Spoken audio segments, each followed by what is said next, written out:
Boa tarde, seja bem-vindo a mais um episódio do podcast Calça Suja, o podcast do mercado imobiliário. Comigo, Wagner Nogueira e meu amigo Antônio Souza, sempre trazendo aqui, né, Wagner, nossa segunda temporada fantástica, porque a gente só tem convidados especiais. Sem dúvida, e hoje não é diferente, só que antes de começar eu quero te convidar a clicar aqui no sininho para ficar sabendo de todas as novidades aqui do podcast, para você ser notificado de todas as informações e também segue aqui, ó, esse QR Code te leva lá para o nosso Instagram, @calçasuja, tá bom? Não deixa de nos seguir, manda sua pergunta que a gente vai responder também e sugere também os convidados para nós.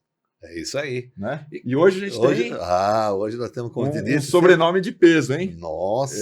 Quando você me falou, eu falei, é da família? Eu falei, opa, sobrenome de peso, eu gostei. Isso é fantástico, isso é a força do Calça Suja. É isso aí. Então nós estamos aqui hoje com Flávio Filizola Durso. Desculpa, Flávio, desculpa. Mas eu vejo que não foi só eu que já errei seu nome em outros momentos. Então, o Flávio é advogado criminalista, presidente do Instituto Nacional de Estudos sobre Criptoativos, Inecripto, mestre e doutorando em Direito Penal pela Faculdade de Direito da Universidade de São Paulo, a USP, pós-graduado em Direito Penal Econômico e Europeu e em Processo Penal, e pela Universidade de Coimbra, pós-graduado com especialização em Garantias Constitucionais e Direitos Fundamentais no Direito Penal e Processual Penal pela Universidade de Castilha-La Mancha, na Espanha. Integrou o Conselho Nacional de Segurança Pública e Defesa Social e foi conselheiro estadual efetivo da OAB São Paulo. Flávio, seja muito bem-vindo ao nosso podcast Calça Suja. Souza, Wagner, prazer estar aqui com vocês. Espero estar à altura do que você colocou aí de expectativa em todos que nos acompanham. Mas, de verdade, fico muito feliz e honrado poder estar conversando aqui com vocês nesse podcast Calça Suja e tratando num tema que é tão interessante e muitas vezes tão desconhecido, que traz problemas para as pessoas. Então, se a gente puder trazer um pouquinho de informação, esclarecer alguns conceitos, algumas questões desse universo cripto, acho que a gente vai estar ajudando todo mundo que vai nos acompanhar. É esse realmente o nosso grande objetivo aqui do Calça Suja, levar conhecimento ao nosso internauta sobre temas importantíssimos como o de hoje. E aí eu deixo o Wagner começar a fazer essa sabatina. A sabatina aqui é um bate-papo, Flávio. Eu primeiro quero te agradecer por ter aceito o nosso convite. De fato, a gente aborda diversos temas do mercado imobiliário e a gente percebe também que cada vez mais a questão da criptomoeda está em evidência e tomando um espaço, né, no cotidiano, nas conversas da sociedade. E logo mais eu acredito que será uma realidade dentro do mercado imobiliário. Então, queria te perguntar, você falou trazer segurança, né? A gente associa muito essa questão da criptomoeda a fraudes, a todas essas questões de golpes e tal. Então, acho que é uma pergunta que você deve mais responder, como investir, né, com segurança em criptomoedas, o que são as criptomoedas? Vamos esclarecer desde do básico, do princípio, para os nossos internautas. É importante esse espaço exatamente para isso. Eu até estava rememorando com o Souza o evento que nós tivemos a oportunidade de palestrar no Cresce, e falando sobre tecnologia, foi falado sobre tecnologia, e nós tivemos a oportunidade de falar sobre criptoativos, tokenização e etc. E o primeiro registro que eu gosto de deixar sempre é sobre o universo digital. Nós fomos inseridos nesse mundo novo de tecnologia, mas nós não fomos preparados para esse mundo. E não fomos alertados para os riscos. Isso é um grande problema que nós temos. A falta de educação digital é uma verdade e tem trazido sérias consequências. E quando você aprofunda as questões no universo digital e chega no cripto, isso fica ainda mais intenso, isso fica mais visível. E por isso da importância de a gente poder trazer algumas questões básicas.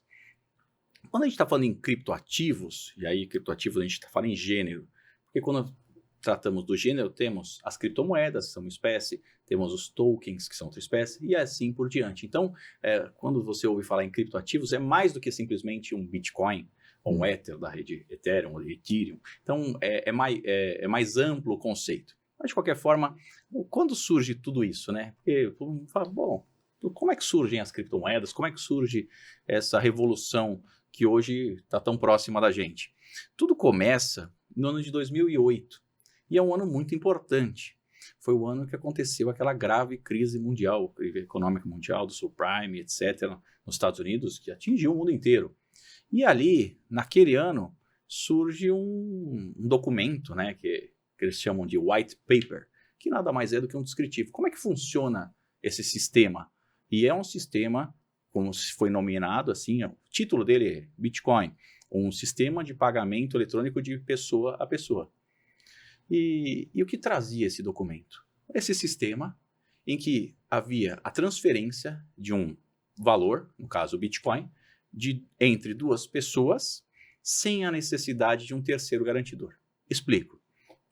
Quando eu vou fazer um pagamento para o Souza, eu preciso que o banco me diga, ou diga a todos, que eu, Flávio, tinha, por exemplo, R$1, passei para o Souza e eu deixei de ter R$1.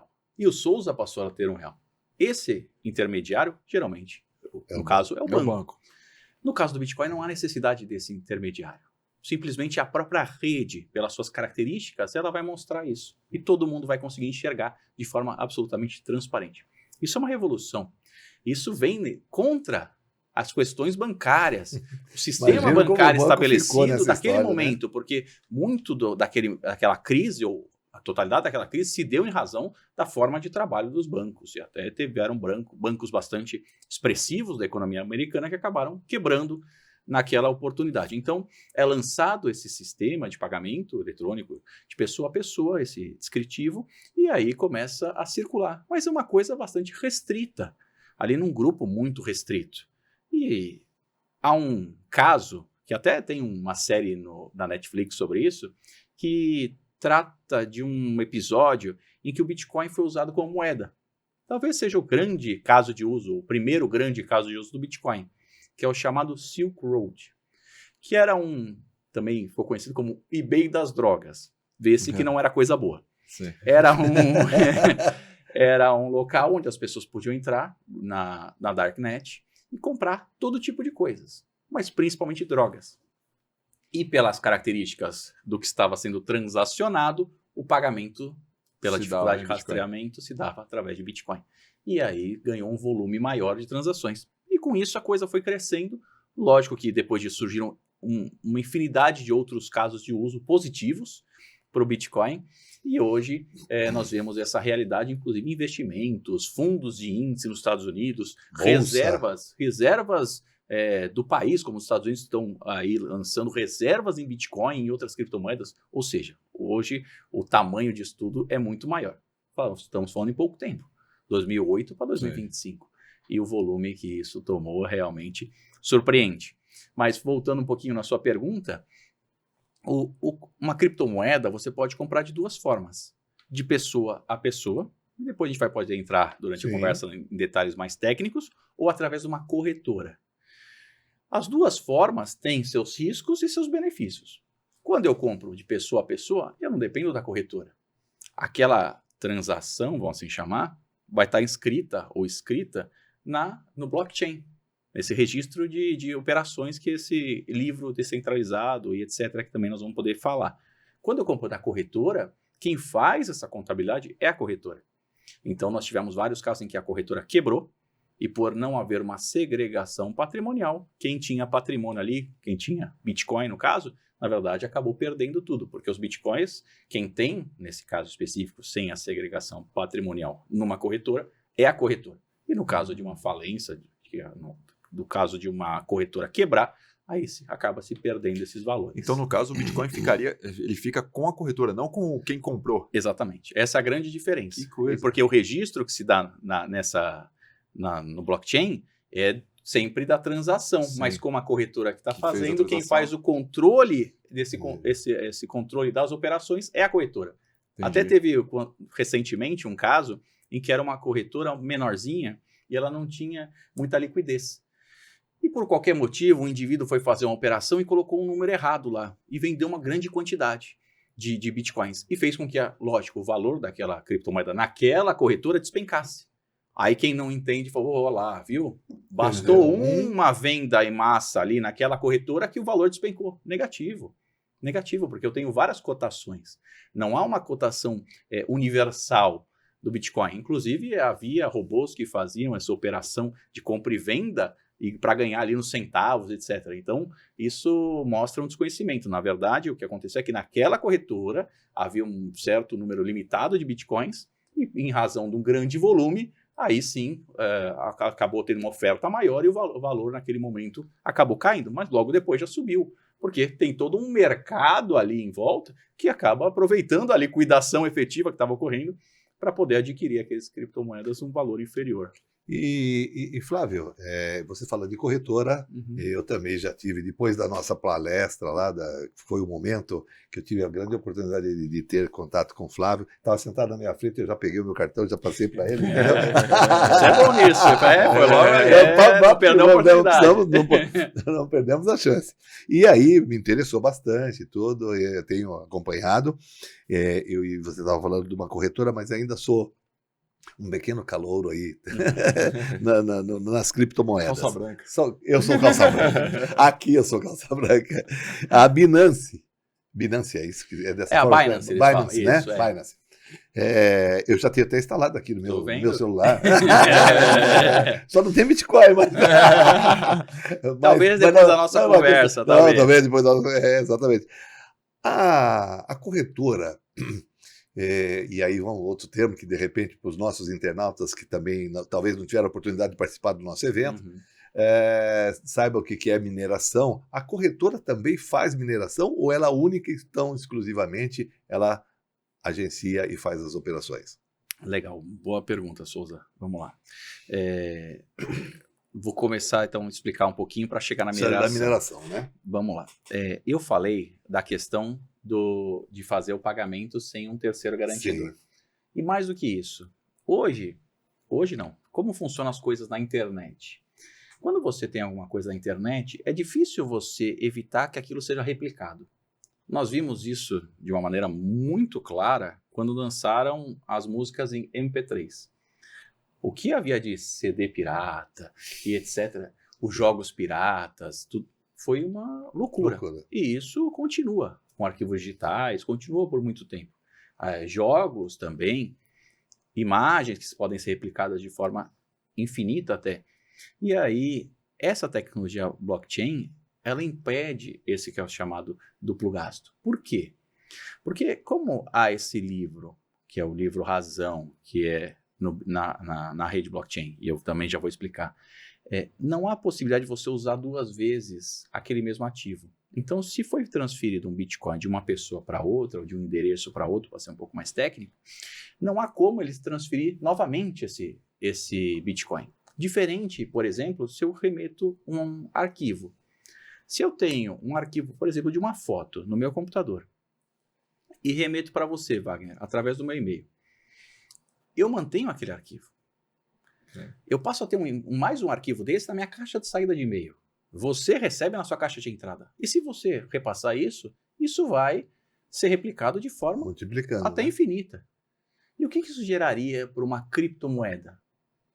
Quando você tem algo que todo mundo tem, o valor tende a zero, a nada. Se todo mundo tem, não vale nada. Sim. Essa é a realidade. Então, quando você cria esse sistema de controle em que você evita esse duplo gasto, você faz com que haja ali uma manutenção, pelo menos, de valor. E mais, no caso específico do Bitcoin, foi colocada uma limitação. Nós temos já isso registrado, 21 milhões de Bitcoins que serão emitidos. Então, a regra é essa.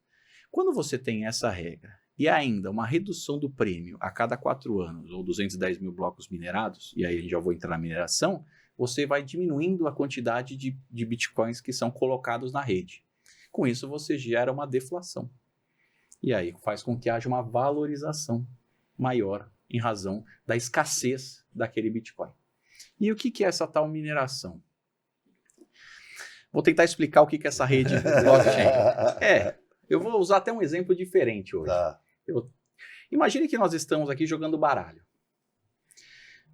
Geralmente uma pessoa só que anota. Sim. Mas eu posso fraudar os números aqui. Agora, se eu anotar, você anotar e você também anotar, nós vamos ter aqui 3 pontos para se verificar os números dos jogos, as pontuações, etc. É mais ou menos isso que é blockchain. É uma rede descentralizada, com vários nós. E essas informações, elas ficam distribuídas. E são validadas essas operações. Então, o que fica registrado, por exemplo, na blockchain do Bitcoin, que chama Bitcoin também, para dificultar um pouquinho as coisas, né? Ficam registradas todas as operações. Então, a cada 10 minutos, todas as operações são armazenadas ou são escritas nesse bloco, e esse bloco é fechado e passa-se para um próximo bloco. Mais 10 minutos, esse bloco é fechado, passa-se para um próximo. Simples assim. Que tem lá informações de operações, de transações de Bitcoin. Imutáveis. Então, aí, como é que se dá esse fechamento do bloco que eu coloquei? Através desse processo, no caso do Bitcoin, que é Proof of Work, ou prova de trabalho. Vocês também já devem ter ouvido muitas críticas em relação ao Bitcoin, falando que usa muita energia, que isso é caro, meio ambiente e tal. Por quê? Porque a rede, e assim funciona o sistema, ela, para fechar esse bloco e tornar esse bloco imutável, ela oferece uma conta, uma equação matemática. E aí as pessoas que querem minerar com poder computacional, elas tentam resolver essa equação. Quem resolve a equação ganha um prêmio. Então, o primeiro que acertar, prêmio. Hoje, 3,125 bitcoins. Se pensarmos um bitcoin quase 500 mil, 25. é R$1,5 milhão aí a cada 10 minutos que a rede acaba oferecendo. É algo bastante interessante. Um milionário a cada 10 minutos. Mas realmente é isso que é assim que funciona. Então, aquele que primeiro acerta, fecha o bloco, esse bloco é validado e passa-se para o próximo. Ele recebe um prêmio porque ele, com poder computacional, ajudou nessa operação de fechar o bloco, que envolve criptografia, etc., questões mais complexas. E simples assim. E assim, um bloco é ligado ao outro através de hashes, que é aquela... O hash, não sei se é um jeito mais fácil de explicar o hash, é assim, quando você tem, por exemplo, um livro muito grande, como é que você faria para comparar uma cópia com a outra? Você teria que ler os dois livros, e comparando página a página, palavra, ponto a ponto. Quando você cria um arquivo que representa tudo aquilo, você cria um hash. Então, seria como aquele endereço reduzido, sabe, que você usa do site. Sim. Ele representa aquele maior. Sim. Da mesma forma, o hash representa esse maior. Se eu mudar uma vírgula nesse livro, eu mudo o hash. Então, é uma redução que representa um todo, e que qualquer alteração muda o hash. Nesse caso específico é isso. Então, há ligações entre os blocos, eles estão ligados, e por isso uma blockchain, cadeia de blocos, e chain de corrente, e esses blocos ficam ligados um ao outro, e por isso que a dificuldade ou a impossibilidade de alteração, porque é uma ligação e há necessidade de muito poder computacional para você fazer o processo inverso, que hoje se mostra impossível. Por isso, hoje se mostra impossível. Nós estamos falando de computação quântica. Outro dia eu estava lendo, a computação quântica vai acabar com a criptografia do Bitcoin. Pode ser que sim.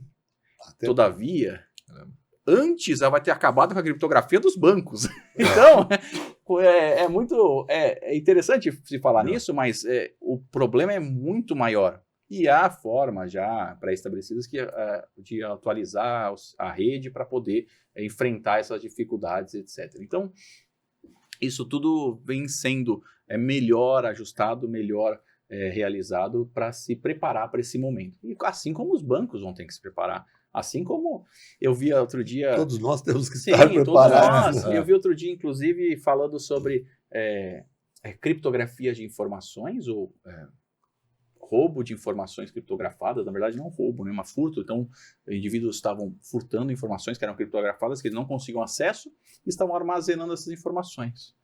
E aí foram questioná-los e falaram, não, nós estamos esperando a computação quântica, porque eles não conseguiram quebrar a criptografia. Porque é uma questão, não sei o quanto as pessoas entendem sobre isso, mas o poder da computação quântica, de processamento de dados, é infinitamente maior do que nós temos hoje. Então, enquanto nós temos... lançaram um chip, não sei se vocês viram, que é assustador. Eu confesso que eu fiquei assustado. Eu ouvi alguma coisa. Esse chip, acho que teria o poder computacional de todos os computadores existentes hoje. Um chip. Então, é algo realmente que revoluciona e que traz, lógico, seus riscos. Então, é algo que a gente tem que ficar atento aí, alerta. Mas Flávio... Tudo que se cria, né? Tudo que se cria como o blockchain, e que você fecha, e que você lacra, aí tem aquele que fala assim, eu preciso arrumar um jeito de abrir. Sempre vai ser essa situação, não é? Eu gosto de uma frase que fala assim, o impossível é uma questão de opinião. Porque aquilo é só impossível até alguém fazer. Porque depois deixa de ser impossível. Mas, Flávio, é o que você falou logo no início. A gente está acostumado com o dinheiro tradicional, a moeda. Que está perdendo, né? E que está lastreada, e que tem o banco fazendo a operação, tal, e você tem a quem reclamar, alguma coisa assim. No Bitcoin você diz que não tem o banco, né? E quem é a figura que gera o Bitcoin? Essa era a hora. Quem administra essa brincadeira toda, né? Boa pergunta. Isso gera muito medo, inclusive. Por quê? Primeiro, quem lança aquele white paper que eu falei, aquele descritivo do funcionamento desse sistema de pagamento, é uma pessoa chamada Satoshi Nakamoto. Que é um problema. Por quê? Satoshi Nakamoto não existe. É um pseudônimo. Então ninguém sabe quem criou o Bitcoin. Essa é a verdade. Isso já começa também junto com o Silk Road, trazer essa desconfiança. Fala, opa, mas quem que é?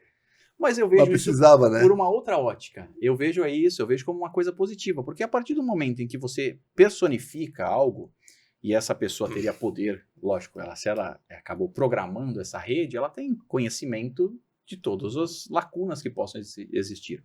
E formas, inclusive, de alterar essa rede. Quando você tem isso, você tem risco, porque imagine que um Estado pode vir, de alguma forma, e coagir essa pessoa a fazer uma alteração na rede. Quando você não tem isso personificado, o que vale? O que está programado. A lei é a programação. Então, não tem uma forma específica de você acabar fazendo isso. Então, e com relação, por exemplo, ao que acontece na rede, eu trago um exemplo de um caso que acabou nos procurando há um tempo, de uma mulher que era casada até então com um indivíduo e tinha uma filha menor de idade. Ele passou a receber ali os seus pagamentos, ele é um CEO de empresa, em cripto, mais especificamente Bitcoin. E ali foi fazendo uma reserva de valor em Bitcoin, diretamente na rede, não através de corretora. Ocorre que ele veio a falecer, do dia para a noite. E não deixou a senha, que é a chave privada. Então não deixou essa forma de acessar aqueles criptoativos. E até interessante, porque quem não conhece, fala, bom, então... E o inventário, né? Vou botar no inventário. Notifica, não tem, eu esqueci processa, minha senha. Não tem forma. Ou você tem alguma forma de acessar através da sua chave privada, das palavras, tem uma outra forma que tem as palavras, ou você simplesmente perdeu aqueles criptoativos. E como é que você vê isso? E para onde vai parar isso? Fica na rede. Ele nunca sai da rede. Mas ninguém vai ter mais acesso. Ninguém tem acesso. E como você enxerga isso? Eu usei um exemplo daqueles cofres em banco antigos, onde a pessoa tinha a sua chave e conseguia acessar ali aquele cofre. Imagine uma parede de cofres. Vários cofres pequenos. E cada um tem a sua chave. Imagine que eles são transparentes. Essa é a rede blockchain. Eles são transparentes. Você enxerga o que tem lá dentro. Você consegue ver. Só que você não consegue acessar se não tiver a chave. É exatamente. E como é que fica essa questão da herança mesmo? É perdido. Não tem, é inacessível aquele Bitcoin, aquele criptoativo, nesse caso específico. Você não tem outra forma. Você poderia tentar, através de uma perícia no computador, tentar achar alguma forma essa senha, né, que é essa chave privada, ou então esperar a computação quântica. Mas nada é certo, né? É tudo a regra que acabou perdendo. Tem um caso muito fatídico, assim, muito específico, de um indivíduo que jogou ali um HD com uma grande quantidade de bitcoins. Mas ainda quando o Bitcoin valia centavos. Eu sempre gosto de falar, e nós falávamos isso um pouquinho antes, a gente fica olhando e fala, mas como é que a pessoa consegue jogar fora um HD, né, que é uma carteira, né, com tantos bitcoins? Porque antigamente não valia nada. E eu uso o exemplo, como é que você guarda uma nota de R$200? Com cuidado, na carteira, bonitinha. E aí suponho quem usa dinheiro ainda, né? Mas tudo bem, fica o exemplo. E como é que você guarda uma moeda de 5 centavos? Você joga ali no fundo da gaveta, esquece, deixa cair no chão e ponto final. Da mesma forma. Exato. Imagine que essa pessoa, quando tinha esses bitcoins, valia esses 5 centavos. E hoje vale os R$200. Então, é muito diferente a forma de armazenar. E a pessoa acaba perdendo acesso a esses criptomoedas. Mas no caso dele, ele não perdeu a senha. Ele perdeu a carteira. ali o HD lá onde ele tinha isso, esses bitcoins, foi para um lixão. Ele tentou comprar o lixão, porque vale milhões, Pô, e milhões, imagina. se não bilhões. Não deixaram ele comprar o lixão. Ele não conseguiu judicialmente, ele entrou com uma ação judicial tentando comprar o lixão. Só que Olha agora o isso, lixão vai cara. ser desativado, porque ele chegou no limite. Então ele tá tentando... Desculpa, ele tentou autorização para revirar o lixão, e não deixou. Ah. E agora ele tá tentando, como vai ser desativado, tá tentando comprar o lixão para poder tentar Uau, achar imagina. ali.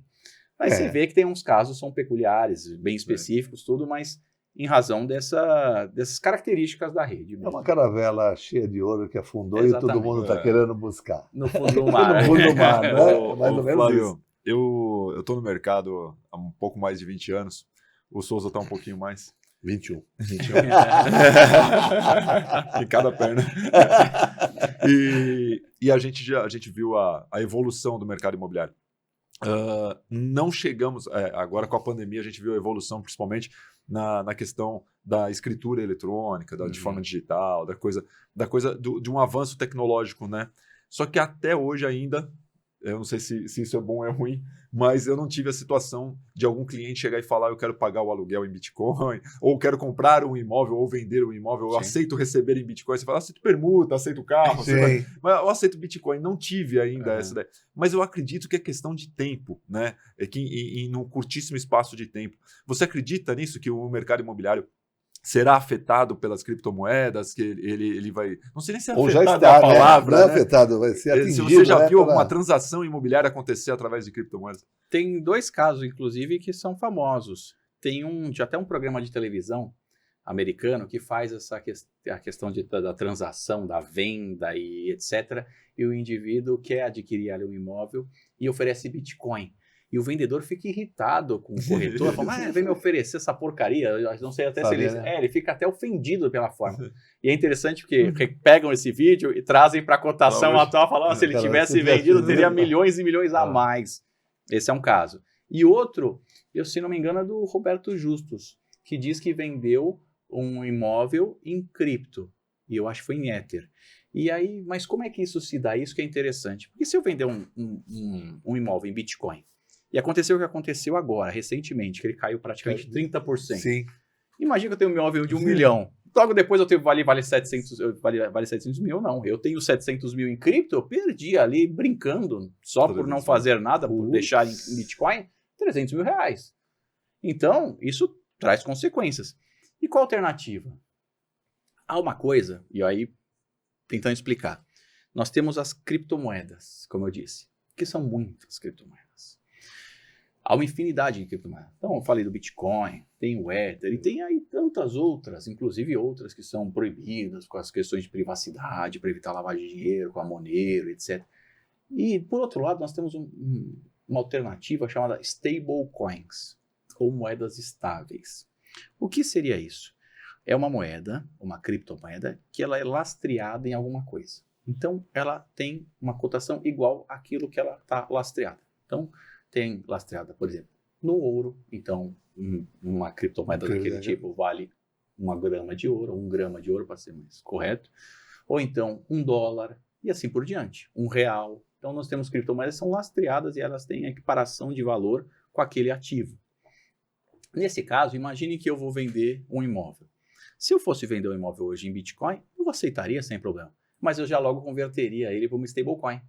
Porque eu afasto o risco dessa volatilidade da cripto. Sobe, né? Então, a partir do momento que eu receber, eu já faço essa transferência. E com isso, você tem a segurança de poder fazer a operação com todos os benefícios cripto, de não enxergar fronteiras e etc. E ainda com a segurança de não ter aí uma desvalorização muito grande. Mas, como isso tem funcionado e como isso funciona? É preciso sempre lembrar que as criptomoedas precisam ser declaradas no imposto de renda.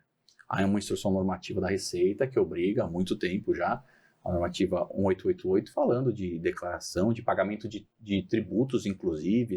Então, no imposto de renda, você vai lá, naquela parte de bens e valores, você vai colocar lá, tem Bitcoin e as altcoins, ou moedas alternativas. É interessante que o Bitcoin sempre ele fica separado das demais, porque ele veio antes, ele tem toda uma característica própria. O Bitcoin é o Bombril, né?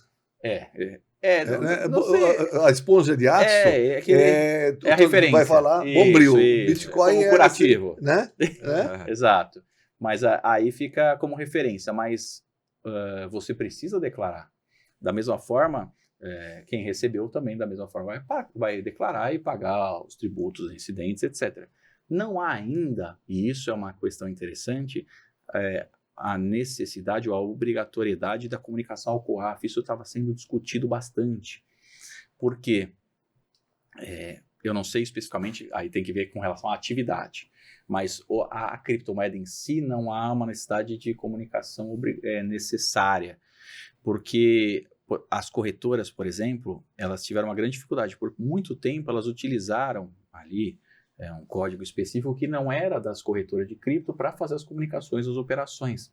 E a partir de um certo momento, o COAF falou, não, vocês não devem usar essa forma de nos comunicar, não tem necessidade, não tem essa obrigação, e pararam de receber esse tipo de notificação. Então, lógico que quando você está operando como corretor, etc., que tem suas obrigações específicas, tem que ser observadas, mas não há uma regra específica para a criptomoeda em si, no que se refere a comunicações, etc. Então, mas você acredita que hoje você vê até pela sua formação, né? Eu sei que você é criminalista, Sim. mas falando um pouco do direito do modo geral, alguma dificuldade numa lavratura de uma escritura onde a aquisição se deu por criptomoeda? Não acho que haveria dificuldade. Porque a forma de pagamento é a forma que foi ali estabelecida na negociação. Poderia ser um carro, poderia ser um vai tapete, dar uma forma de pagamento. Isso, ali. Uma quitação e acabou. Sim, acho que com relação a isso não vejo dificuldade. É mais com relação, aí sim, como vai ser feita essa transferência. Porque, de repente, eu posso prometer ali, não entregar, não pagar, etc., as consequências disso, etc. Então tem algumas questões de ordem prática que as partes devem conhecer, para que até não sejam vítimas aí de um golpe, de uma fraude, etc. Mas não vejo dificuldade em se colocar isso como uma forma efetiva de pagamento. Não vejo, e acho que até vai se tornar cada vez mais comum. Legal. O Brasil estava trabalhando está trabalhando, que é numa CBDC. E ela fica um pouquinho mais... Ela é próxima aos criptoativos, mas não chega a ser um criptoativo. Você fica um pouquinho ao lado. Ele utiliza algumas características dos criptoativos. Que é Central Bank Digital Currency, uma moeda de banco central, CBDC. Que é o real digital, ou DREX. O DREX. Digital, que é D de digital, R de real, E de eletrônico e X da família X, como Pix, etc. Então, por isso que chama DREX. É uma solução interessante? Pode ser. Para algumas coisas, para outras não. Nós temos uma característica muito específica do Brasil, sua história. Numa história recente, nós tivemos congelamento de dinheiro e etc. e tal, e todo mundo conhece bem aí nosso passado. Imagine uma moeda em que o Estado tem poder absoluto, ou quase absoluto. O DREX é mais ou menos isso. Ali o controle que é exercido em cima da rede é um controle muito amplo. Então tem seus riscos. Você fala, você deixaria seu patrimônio em DREX? Eu, Flávio, não deixaria. É mais fácil deixar em Bitcoin do que em DREX. Mas, para algumas operações é interessante. Para eventualmente você superar algumas barreiras de pagamento, atrelar contratos inteligentes, etc. Então, tem algumas questões que vão ser positivas. Está no momento... Agora, inclusive, li uma notícia que eles estavam conseguindo superar a questão da privacidade, que era o maior desafio, porque é muito difícil. Imagine você, como Estado, criar uma moeda digital, uma criptomoeda. Imagine que, por um lado, você tem que seguir as regras ou as leis que falam sobre privacidade, como a LGPD. Então, você tem um limite ali das informações que podem ser expostas. E eu disse que a blockchain do Bitcoin ali é totalmente transparente, você enxerga as operações, então não pode ser assim. Por outro lado, se ela for totalmente anônima ou ocultar essas informações, eu mesmo não consigo controlar como Estado. E eu estou criando uma rede que vai ser usada para o crime, para lavar dinheiro, então não posso também. Então não é tão simples assim o Estado criar uma CBDC. Mas, pelo que eu li recentemente, essa questão da privacidade está sendo superada e já entrou numa segunda fase para verificar se eles conseguem, apesar dos... sendo cada vez mais adiado o lançamento por essas dificuldades. Mas eu sempre gosto de falar, a tecnologia, ela é fantástica, porque da mesma forma que ela traz um problema, ela apresenta ali, depois de um tempo, uma solução para esse problema. Então, cria-se o problema ela cria, mas ela também, na outra mão, traz a solução. Então, acho que com isso, com o tempo, a gente vai conseguir superar as eventuais dificuldades. Isso é muito interessante, tudo isso, quando a gente fala de tecnologia, e a gente já falou aqui, já abordou muito sobre esse assunto também, principalmente falando que nesse mundo atual, se você não se atualizar, você é um analfabeto digital. E aí, para os nossos internautas, acho que é muito interessante, e foi nesse momento que, até de certa forma, de um lançamento, né, basicamente, o Cresce e os corretores de imóveis, né, a nossa profissão, o nosso pessoal que atua no mercado imobiliário, hoje está já começando a se envolver cada vez mais com tudo isso. E aí foi lá onde eu conheci o SGR, que foi onde você também palestrou falando um pouquinho sobre Bitcoin, e tantos outros estiveram conversando nesse sentido, que também serão nossos convidados aqui, justamente para dar uma continuidade nesse processo. Mas eu prometo que os outros vão ser melhores. Olha, veja, sem demérito nenhum, todos têm seu grau de importância e vão ser contribuidores, mas fantástico a sua. O Sistema de Governança e Registro, não é isso? Que é o SGR, que foi apresentado pelo presidente, num momento assim bastante interessante, onde estava lá o Flávio, o Daniel, que é um dos nossos convidados, o Coelho, o Marcelo Fonseca, exato. Então são pessoas que estão dentro desse mundo que foi muito interessante, porque foi de tecnologia, não é isso? Muito bom, eu acho muito importante isso. É preciso enxergar as oportunidades que a tecnologia oferece e utilizá-las da melhor maneira possível. Porque a gente vê muito mau uso, né? A gente até falava também a questão de golpes com cripto, e muito se fala que vai se utilizar, que vai converter em cripto, e muitas das vezes nem se chega no cripto. Né? O golpe é o golpe básico, é uma transferência, etc. E aquela pessoa acaba se apropriando daquele valor um crime de estelionato, que é o mais comum aí, que a gente acaba vendo. Então, é importante, e o Cresce tem feito isso, acompanhar esse desenvolvimento tecnológico e saber usar da melhor forma possível essa tecnologia em uso, seja da entidade, mas também dos corretores, no caso do Cresce. Né? E várias oportunidades vão surgindo nessa situação, né? Como a antecipação de recebíveis.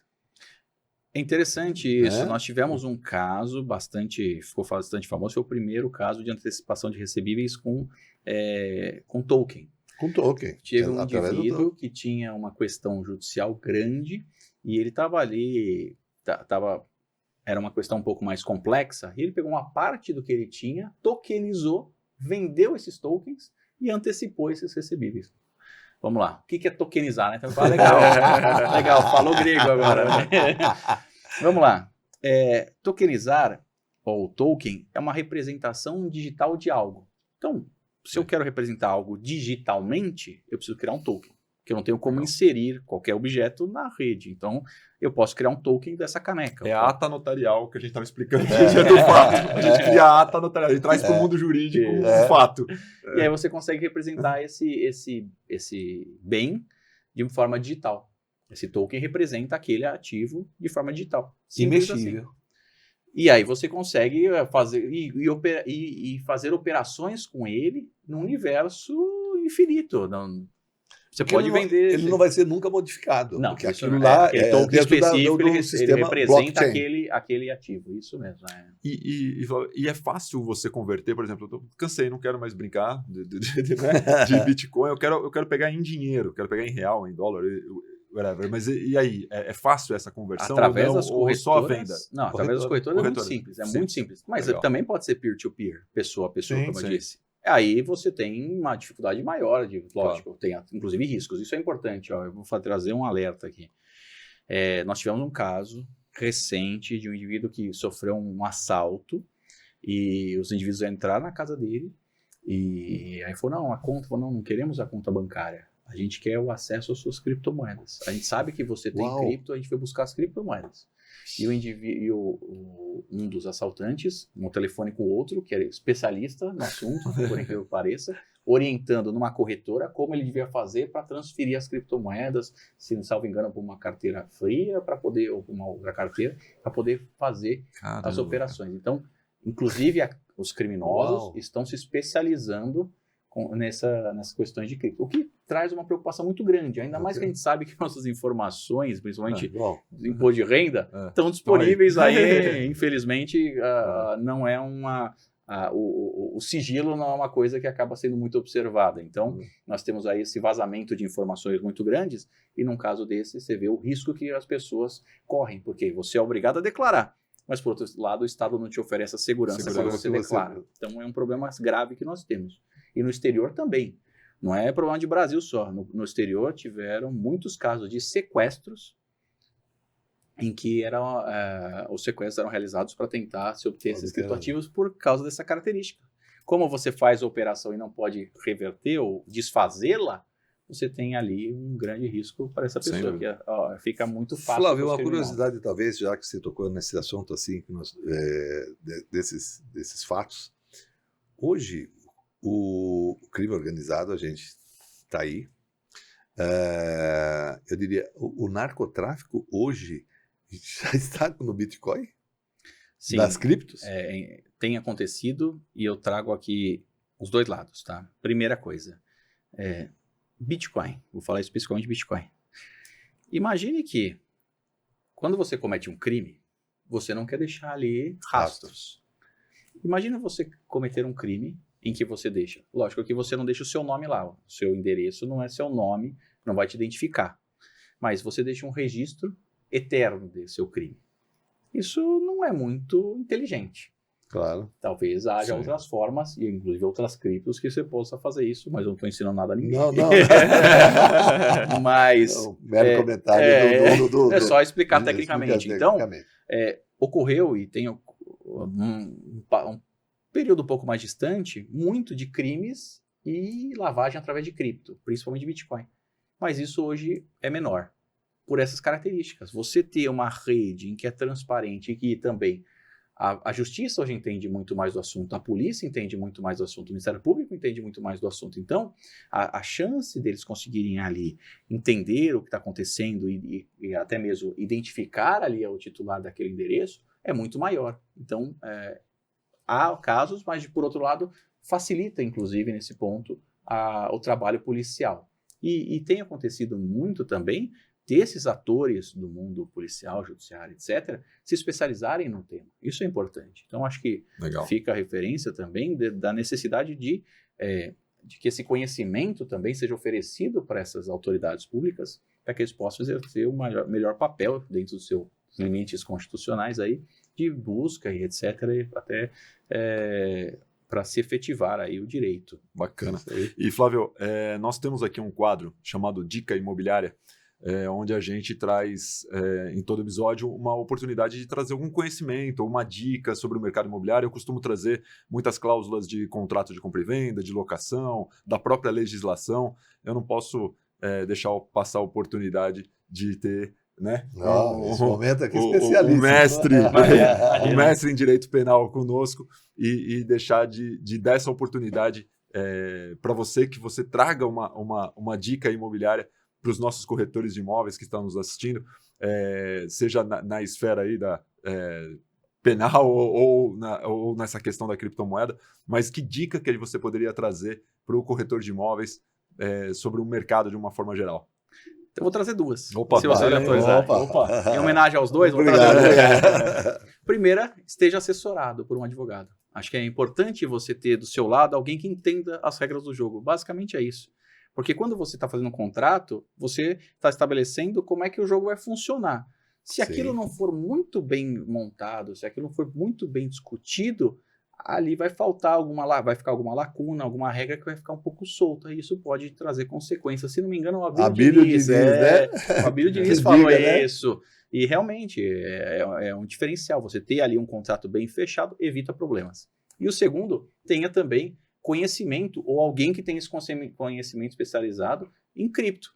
Se você for fazer uma operação em cripto de um imóvel, tem alguém do seu lado que possa te assessorar ou entenda antes para você não cair no conto do vigário, para você não ter uma situação em que você acha que está, como a gente falou dos golpes, recebendo em cripto, mas na verdade você não está recebendo nada e podem acontecer problemas graves, só para terminar, eu não sei como é que está o nosso tempo, mas Tranquilo, para trazer um exemplo tranquilo. de como, mesmo com conhecimento e prática, os riscos são grandes. Vocês devem ter ouvido falar de uma corretora chamada Bybit.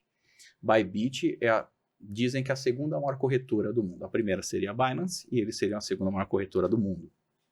Eles tiveram um problema de um hack em que foram perdidos cerca de 1,5 bilhão de dólares. Uau. Cerca de 8 bilhões de reais. É um valor bastante expressivo. Eles foram fazer uma operação em que eles foram transferir Ether, no caso, e stablecoin dele,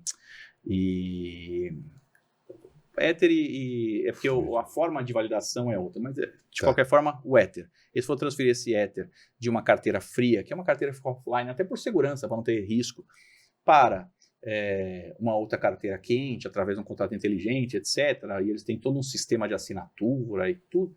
Só que esse contrato inteligente, essa forma de assinatura, tinham sido fraudados. E tinham sido mascarados. Então, quando eles realizaram essa assinatura, na verdade, eles autorizaram outra operação. Não estavam destinando a eles, a carteira deles, e sim a dos golpistas, aos criminosos. E eles transferiram 8 bilhões de reais para os criminosos. Uau. Então, você imagina que uma corretora dessa, que tem numa carteira fria 8 bilhões de reais, ou 1,5 bilhão de dólares, está fazendo isso todo dia, conhece, sabe, nunca vai cometer um erro, ou vai cair num golpe desse, uma fraude dessa.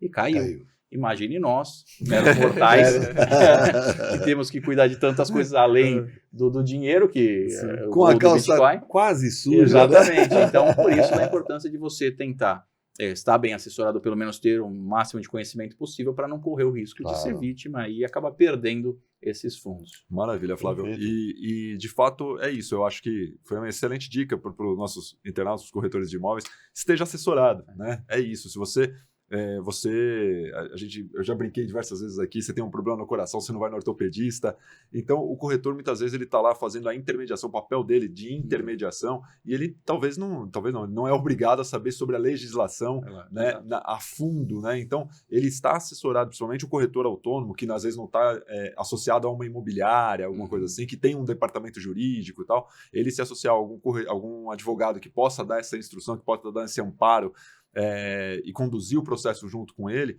é fundamental, né? Eu acredito que essa é uma excelente dica. A gente vem falando isso já há algum tempo por aqui também. É verdade. E nós aqui na nossa segunda temporada do podcast Calça Suja, cada vez melhorando, né, Wagner? Sim, os nossos convidados aqui são de altíssimo nível. Então é aquele detalhe, né? O Dr. Flávio falava, procure um advogado. Assim como você procura também o seu médico, assim como você procura o seu contador, procure o seu corretor. Não é? E para que a gente possa passar isso para a sociedade, é muito importante que nós tenhamos conhecimento, ou seja, possamos buscar conhecimento constantemente. Esse é um dos objetivos do podcast Calça Suja, e é por isso que nós temos aqui a presença do Dr. Flávio. Olha o quanto você está aprendendo hoje sobre criptomoedas que você nem imaginava. Quando você ia imaginar isso?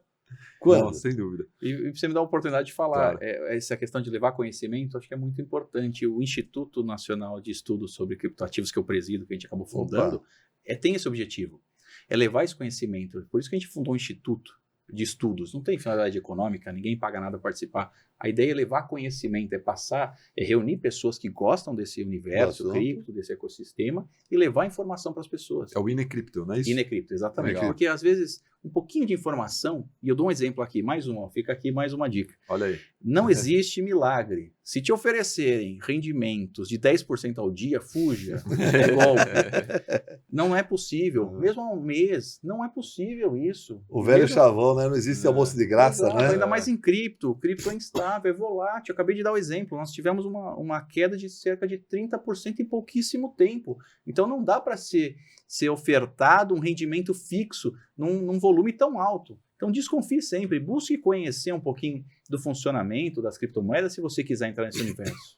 E como faz para participar do Instituto? O Instituto, como eu disse, ele não tem membros. Ele tem um conselho, e aí são pessoas desse universo, são pessoas referências desse universo, E aí nós divulgamos eventos, etc., para as pessoas que quiserem participar.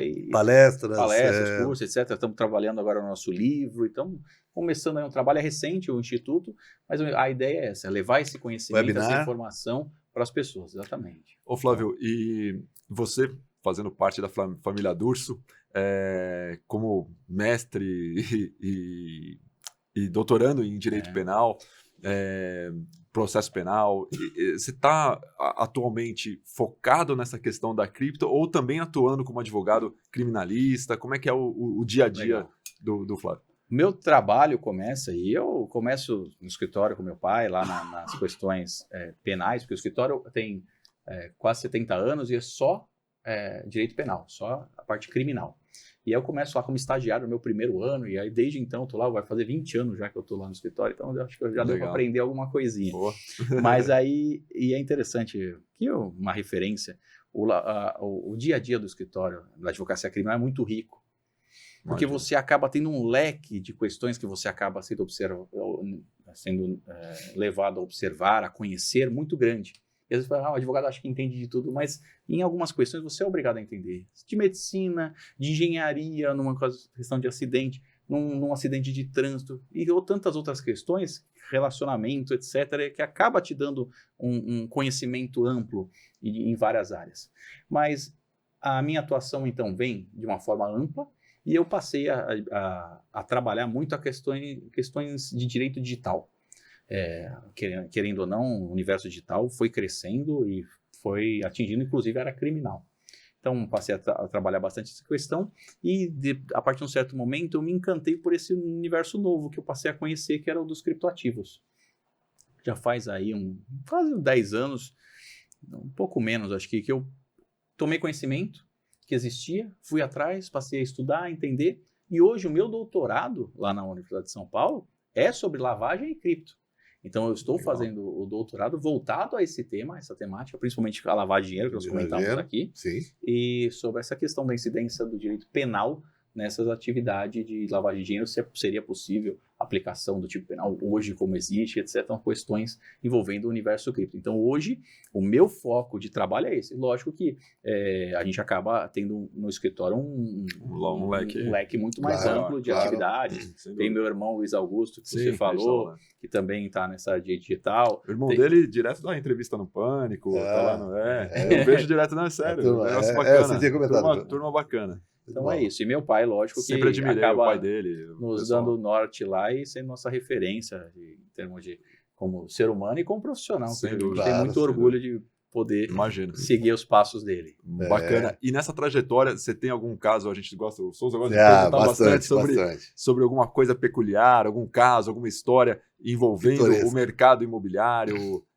que passou lá pelo seu escritório, ou o corretor de imóveis, alguma coisa assim? Olha, que você recorde. Olha, um bom sinal. Eu acho que corretor de imóvel foi só cafezinho mesmo, não teve nenhum caso. É um bom sinal, viu? Bom sinal. Porque o advogado criminalista é bom para tomar café, porque quando você está lá para consulta é que o negócio desandou um pouquinho, mas brincadeira à parte, olha, de corretor de imóvel, sendo muito sincero, não me recordo nenhuma questão envolvendo. O que é um bom sinal, de verdade. Isso é muito bom, poxa, positivo. Não tem. Sinal bem positivo, né? Isso é muito legal. Flávio, foi um prazer, cara, tê-lo aqui. Foi muito enriquecedor para todos nós. O nosso bate-papo. Eu aprendi demais sobre cripto. Eu sou realmente, como o Souza coloca, um analfabeto digital, nesse aspecto das criptos.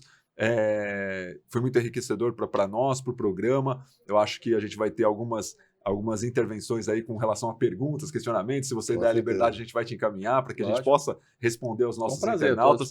Você que esteve conosco até agora, não se esqueça de clicar aqui no sininho para receber as notificações e seguir a gente lá no Instagram, no @calçasuja. Ficou com dúvida? Manda suas perguntas que a gente vai trazer novos convidados e pode mandar suas dúvidas também para o Flávio Durso, que eu tenho certeza que ele vai responder. Mais uma vez, muito obrigado pela sua participação, por estar aqui conosco. Se quiser deixar seus contatos também, fica à vontade. Com certeza. Bom, o Wagner já falou tudo, né? Não pensou nada. Ele faz isso sempre comigo, viu? Ele faz isso. Mas tá bom. Assino embaixo. Assino embaixo, né? Faço suas, as minhas. Souza, Wagner, eu só posso agradecer. Foi um papo muito gostoso. Queria pudesse durar umas boas horas, mas acho que passa muito rápido, fica né? oportunidade, fica para uma futura oportunidade. Já Pronto. está convidado. Porque essa é a vantagem do tema cripto. Como ele é muito dinâmico, surgem novas questões todo dia. Sim. Mas quero agradecer mesmo, que eu acho que tive a oportunidade de levar um pouquinho de informação e quero, de verdade, ter podido levar esse tipo de conhecimento para você, para evitar problemas, golpes, perdas financeiras, que é um grande problema que nós temos hoje. Não tenho dúvida. Que é a falta de conhecimento específico. E estou à disposição para eventuais perguntas, questionamentos, minhas redes sociais, @Flávio Durso, Flávio Finizal Durso, para poder tratar desse tema. A gente tenta ali também lançar algumas informações, sugestões, etc. E assim que o mercado imobiliário adotar as criptos, certamente você estará de volta, né? Você fala, olha, Flávio, lembra que a gente pensou em fazer a primeira escritura. Eu vou falar, eu avisei. Tá certo. Muito obrigado. Você que ficou conosco até agora também, muito obrigado pela sua audiência. Siga-nos e toda terça-feira, 18h30, estaremos aqui. Eu, Wagner Nogueira. E Antônio Souza, calça suja e sempre com um convidado especial. Valeu.